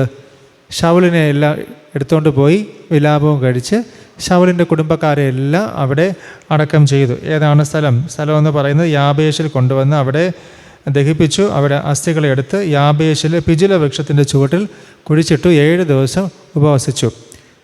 അതാണ് ശൗലിനും കുടുംബത്തിനും കിട്ടിയ മരണാനന്തരമായ കൃത്യമായ ചടങ്ങ്. എന്നാൽ ആർക്കത് കിട്ടിയില്ല? ഈശ്ബോശത്തിന് അത് കിട്ടിയില്ല. ഈശ്ബോശത്തിനെ കൊണ്ടുപോയി ആരുടെ കൂടെ ഇട്ടു? അബ്നേറിൻ്റെ കൂടെ ഇട്ടു. എന്താണ് എൻ്റെ അർത്ഥം? ഈശ്ബോശത്ത് ആര് പറയുന്നത് പോലെയാണ് കേട്ടത്? അബ്നേർ പറയുന്നത് പോലെയാണ് കേട്ടത്, ദൈവം പറയുന്നത് പോലെയല്ല. അപ്പം നമ്മൾ ലോകം പറയുന്നത് പോലെ കേട്ട് കഴിഞ്ഞാൽ ലോകത്തിൻ്റെ കുഴിയിൽ മാത്രമേ നമ്മൾ എത്തുകയുള്ളൂ. പിടികിട്ടിയോ? ലോകം പറയുന്നത് പോലത്തെ ചിന്തകളിലൂടെയാണ് നമ്മൾ പോയി കഴിഞ്ഞാൽ ഈ ലോകത്തിൽ മാത്രമേ നമുക്ക് സ്ഥാനം ഉണ്ടാകൂ. അതായത് ഈ ലോകത്തിൽ നമ്മൾ ഓരോ കാര്യങ്ങൾ മനസ്സിലാക്കി ലോകത്തിൻ്റെ വഴിയിലൂടെ പോയി കഴിഞ്ഞാൽ ആ ലോകത്തിൻ്റെ കുഴിയിൽ നമ്മളെത്തും. എന്നാൽ ദൈവം പറഞ്ഞത് കേട്ട് നമ്മൾ പോയി കഴിഞ്ഞാൽ അവൻ പറയുന്നു, എൻ്റെ വലത്ത് ഭാഗത്തെന്നും പ്രമോദങ്ങളുണ്ട്, നിങ്ങൾ എന്നോട് കൂടെ പറുദീസയിൽ ഇരിക്കും. അങ്ങനെ ദാവീദ് ഇപ്പോഴും സുരക്ഷിതനാണ്. പക്ഷേ ദാവീദിൻ്റെ ശത്രുക്കളെല്ലാം ദാവീദ് പോലും അറിയാതെ ദൈവം പതിയെ ഓരോ സൈഡിൽ നിന്ന് തീർത്ത് കുറച്ച് കൊണ്ടുവരികയാണ്. അതിൻ്റെ കാര്യം എന്തെന്നറിയാമോ? ദൈവം ആഗ്രഹിക്കുന്നത് പോലെ നമ്മൾ നിന്ന് കൊടുത്തു കഴിഞ്ഞാൽ ദൈവം പറയുകയാണ്, ഞാൻ നിൻ്റെ ശത്രുക്കളെ നിൻ്റെ പാദപീഠമാക്കും. നീ എവിടെ ഇരിക്കണം? നീ എന്നോട് ആലോചന ചോദിച്ച് എന്നോട് പ്രാർത്ഥിച്ച് എന്നെ ആരാധിച്ച് നീ ഇരിക്കുക. ബാക്കിയെല്ലാം ദൈവം കരുതിക്കൊള്ളും. ദാവീദ് ഇപ്പോൾ ഇത് മാത്രമേ ചെയ്യുന്നുള്ളൂ. ദാവീദ് ഇതുവരെ ഒരു യുദ്ധത്തിന് പോയിട്ടില്ല. പോകുന്നത് ആരാണ്? യോവാബാണ്. ദാവീദ് ഒരു സ്ഥലത്ത് പോയി മിണ്ടാതിരിക്കും. കുടുംബകാര്യവും നോക്കി ആരാധിച്ച് പ്രാർത്ഥിച്ച് കുഞ്ഞുങ്ങളെ നോക്കി മുന്നോട്ട് പോകും. വേറെ എന്തെങ്കിലും അദ്ദേഹം ചെയ്യുന്നുണ്ടോ? ഒന്നുമില്ല. പക്ഷെ ഒരു കാര്യം ചെയ്യും. തെറ്റ് കണ്ടു കഴിഞ്ഞാൽ എന്ത് പറയും? തെറ്റാണെന്ന് പറയും. ആരെയും എതിർവശത്ത് നിന്ന് മോശക്കാരായിട്ട് കാണാനായിട്ട് ശ്രമിക്കാറുമില്ല. ഈശ്ബോശത്തിനെ പോലും പറയുകയാണ് ആ മനുഷ്യൻ നീതിമാനാണെന്ന് പറയുകയാണ്. അതെങ്ങനെ പറയാനായിട്ട് പറ്റുന്നു? നമുക്ക് പറ്റുമോ? നമുക്കെതിരെ ശത്രുവായിട്ട് നിൽക്കുന്ന ഒരാളെ നമുക്ക് നീതിമാനാണെന്ന് പറയാൻ പറ്റുമോ? ഇല്ല. അതുകൊണ്ടാണ് ദാവീദിനെക്കുറിച്ച് പറയുന്നത്, ദാവീദ് നമ്മുടെ മനസ്സ് പോലെയുള്ളൊരു മനുഷ്യനല്ല, അതിനേക്കാൾ ആഴമേറിയ ദൈവസ്നേഹമുള്ള ഒരു മനുഷ്യനാണ്. അപ്പോൾ അങ്ങനെയാണ് ദാവീദ് വീണ്ടും അനുഗ്രഹിക്കപ്പെടുന്നത്. അപ്പോൾ നമ്മുടെ ജീവിതം അനുഗ്രഹിക്കപ്പെടണമെന്നുണ്ടെങ്കിൽ ദൈവം വയ്ക്കുന്ന ഒരു ഡിമാൻഡാണ്, നമ്മൾ ആരിൽ ആശ്രയിക്കണം? ദൈവത്തിൽ പൂർണ്ണമായിട്ടും ആശ്രയിക്കണം. ലോകത്തിൽ ആശ്രയിച്ചാൽ അബ്നേറിനോട് കൂടെ ആയിരിക്കും ആരുടെ യാത്രയായത്? ഈശ്ബോശത്ത് യാത്രയായത്. അബ്നേറിൻ്റെ കുഴിയിൽ അവനെയും കൊണ്ടിട്ടു എന്ന് പറഞ്ഞാൽ അബ്നേറിനോട് കൂടെയാണ് അവൻ്റെ അന്ത്യവും.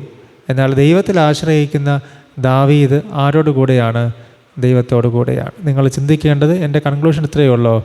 ലോകത്തിൽ ആശ്രയിച്ച് ലോകത്തോടു കൂടെ പോകണമോ, അതായത് അബ്നേറിനെ ആശ്രയിച്ച് അബ്നേറിനോട് കൂടെ ചേരണമോ, അതോ സർവശക്തനായ ദൈവത്തിൽ ആശ്രയിച്ച് ദൈവത്തോട് ചേർന്ന് പോകണമോ? ഏതാണ് നല്ലത്? ലോകത്തിൻ്റെ ആശ്രയം അപ്പോൾ തീരുകയാണ്, ആ കാലഘട്ടത്തോടു കൂടെ അവസാനിക്കുകയാണ്. പക്ഷേ ദാവീദിൻ്റെ രാജാധികാരം വീണ്ടും മുന്നിലേക്ക് പോയി. പുതിയ നിയമത്തിലെത്തുമ്പോൾ നമ്മൾ പഠിക്കും, ഇശായിയുടെ വേരിൽ നിന്നൊരു മുള പൊട്ടി വന്ന് കർത്താവായ യേശു ക്രിസ്തുവായി അത് അവസാനിക്കാതെ ഈ ലോകത്തിൽ എല്ലായിടങ്ങളിലും അവൻ 3.5 വർഷം ചുറ്റി നടന്ന് സഞ്ചരിച്ച് അനേകർക്ക് നന്മ കൊടുത്ത് ഉയർത്തെഴുന്നേറ്റ് പിതാവിൻ്റെ സന്നദ്ധിയിൽ ഇന്നും നമുക്ക് വേണ്ടി സദാ പക്ഷപാതം ചെയ്യുന്നു. അപ്പോൾ ദാവീദിൻ്റെ വേര് ഇപ്പോഴും ഉണ്ട്. ആരായിട്ട്? കർത്താവായ യേശു ക്രിസ്തുവായിട്ട്. എന്നാൽ ശൗലിൻ്റെ വേരോ അറ്റുപോയി. ലോകത്തിൽ നിന്ന് നേടിയതെല്ലാം ലോകത്തിൽ തീരും, എന്നാൽ ദൈവത്തിൽ നിന്ന് നേടിയതെല്ലാം ഇനിയും മുന്നോട്ട് പോകും. അപ്പോൾ കർത്താവിൽ ആശ്രയിച്ച് നമ്മൾ എന്ത് ചെയ്യണം? മുന്നോട്ട് പോകണം. ദൈവം സഹായിക്കട്ടെ.